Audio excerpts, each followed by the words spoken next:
Where do oxygen in the ocean come from? At first glance, this seems pretty straightforward.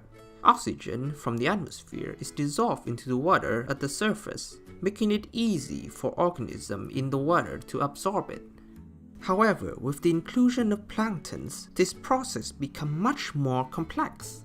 See, in the marine environment, the atmosphere is not the only source of oxygen. There are also free-floating photosynthetic marine organisms, referred to as phytoplanktons, who takes in carbon dioxide from the water and with the help of sunlight convert it to carbohydrate and releases oxygen.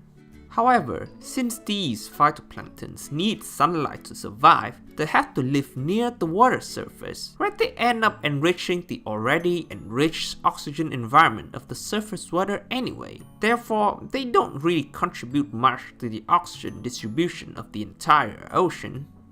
Or do they? The problem isn't when the phytoplanktons are alive, but when they are either dead or eaten.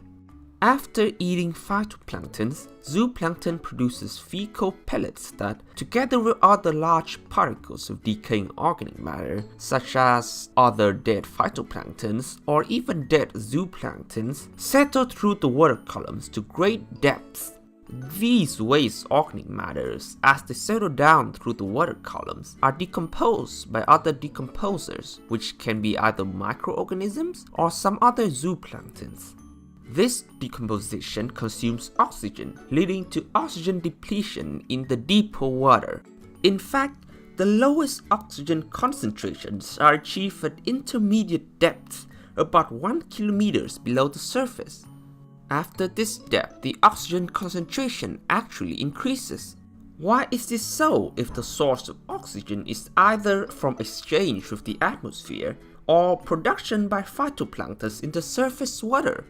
To answer this question, we must look at the ocean's thermohaline circulation, also known as the Great Conveyor Belt.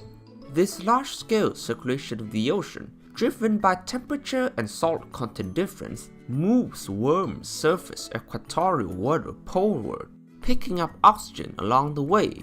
These water eventually become colder and sink down at high latitudes, bringing with them the oxygen they've accumulated. And because oxygen is more soluble in colder water, the colder, deeper water which originated from the poles have even more oxygen than the water above it. This makes the fishes happy because instead of being confined to the surface water, they can roam anywhere.